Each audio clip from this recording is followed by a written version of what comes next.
আচ্ছা, এখানে আমার মুরব্বিয়ান বাবাজিরা আছে, আমি একটা প্রশ্ন আপনাদের কাছে করি।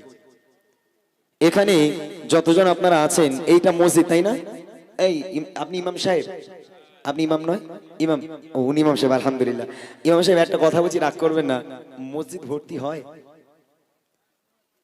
জুমার দিন? মাশাআল্লাহ মাশাআল্লাহ।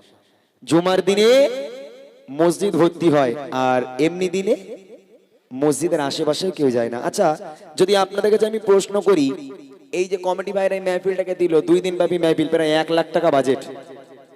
আচ্ছা, এই মেহফিল দিয়ে জান্নাত পাওয়া যাবে? আওয়াজ দেন। এই মেহফিল দিয়ে জান্নাত পাওয়া যাবে? এই মেহফিল দিয়ে জান্নাত পাওয়া যাবে না।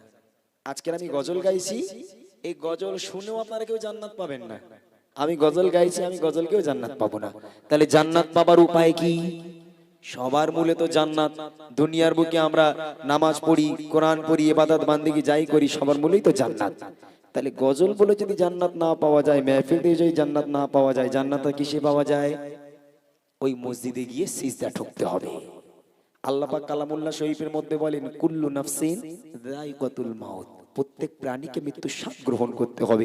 কেউ আগে আর কেউ পরে।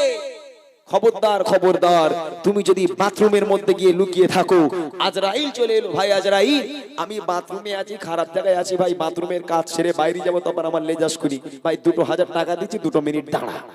এখন কড় করে লুট, আজরাইলকে দিলাম 2000 টাকা, আজরাইল নেবে, হ্যাঁ ভাই তুই ভালো করে বাথরুম কর, আমি বাইরে দাঁড়িয়ে আছি তোর জন্য, তাই না? আহা, মৃত্যু যখন এসে যাবে, ঘাড় ধরে নিয়ে চলে যাওয়া হবে, কবরে তোমাকে শোয়ানো হবে, বিসমিল্লাহি ওয়া আলা মিল্লাতি রাসূলিল্লাহ বলে কবরে শোয়ানো হবে। মুনকার নেকির ফেরেশতারা আসবে, ও সারা জীবন নাফরমানি করেছো, ইবাদত বান্দেগি করনি, মসজিদটাকে ভর্তি করনি, এবার বলো তোমার রবকে, তোমার নবীকে, তোমার ধর্ম কি বলো? ঈমান আমল থাকলে বলতে পারবো, ঈমান আমল যদি না থাকে, হায় আফসোস, হায় আফসোস, আমি কিচ্ছু জানি না। তোমরা আমার সামনে আসবে না, তোমরা দূরে সরে যাও, তোমাদের চেহারা দেখে ভয় হয়। খবরদার খবরদার, তোমরা সামনে আসবে না। আল্লাহ পাক কবরকে হুকুম করবে, কবর ওই পাপী বান্দা বান্দিকে 2 সাইড থেকে পিষ্ট করে ওকে মাটির সঙ্গে মিশিয়ে দাও। কবর আল্লাহর হুকুম পালন করবে, 2 সাইড থেকে যখন পিছতে থাকবে, পিছতে পিছতে পিছতে পিছতে যখন মৃত দেহতে এসে ধাক্কা মারবে, এদিকের পাঁজরের হাড় ভেঙে এদিকে, আর এদিকের পাঁজরের হাড় ভেঙে এদিকে, সারা দেহটা আলু ছানার মতো মাটির সঙ্গে মিশিয়ে যাবে। এত ভয়াবহ হবে সেই কঠিন কবরের আযাব।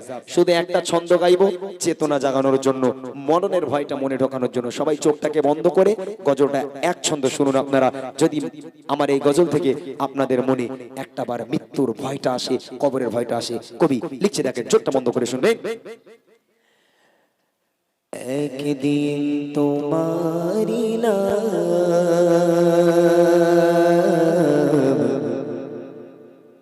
মসজিদে হবে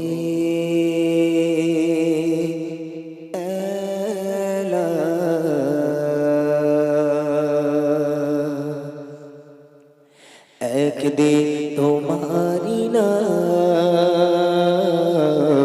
মসজিদে হবে এলান, একদিন তোমারি নাম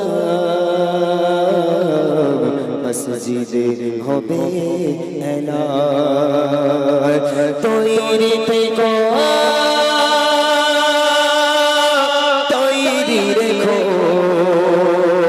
তৈরি থেকো, তৈরি রেখো, কবরের মান সামান, একদিন তোমারি নাম মসজিদে হবে এলান, একদিন তোমারি নাম মসজিদে হবে এলান। তৈরি থেকো, তৈরি রেখো, তৈরি থেকো, তৈরি রেখো, কবরের মান সামান, একদিন তোমারি নাম মসজিদে হবে এলান, একদিন তোমারি নাম মসজিদে হবে এলান।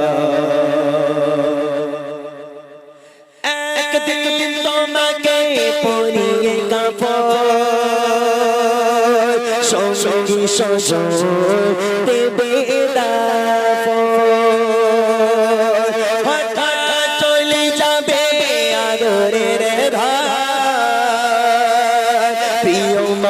তোমার ভাসিয়ে নয়ন তৈরি থেকে তৈরি রেখো তৈরি থেকে তৈরি রেখো কবরের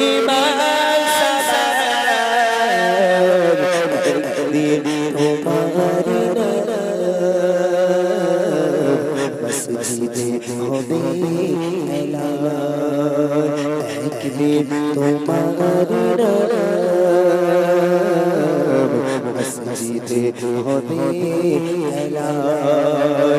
তৈরি থেকো তৈরি রেখো তৈরি থেকো তৈরি রেখো কবরের একদিন তোমার মসজিদে হবে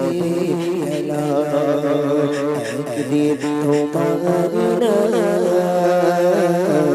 মসজিদে হবে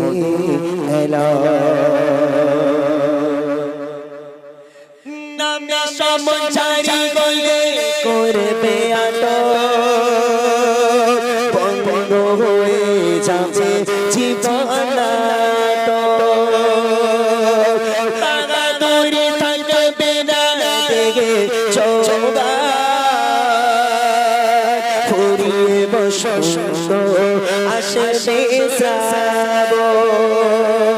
তৈরি থেকে তৈরি রেখো তৈরি থেকে তৈরি রেখো কবরের একদিন তোমার মসজিদে হবে একদিন তোমার মসজিদে হবে তৈরি থেকে তৈরি রেখো কবরের একদিন তোমার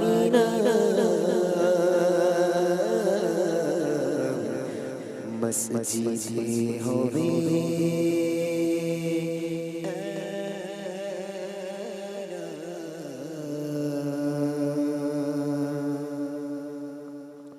মাশাআল্লাহ।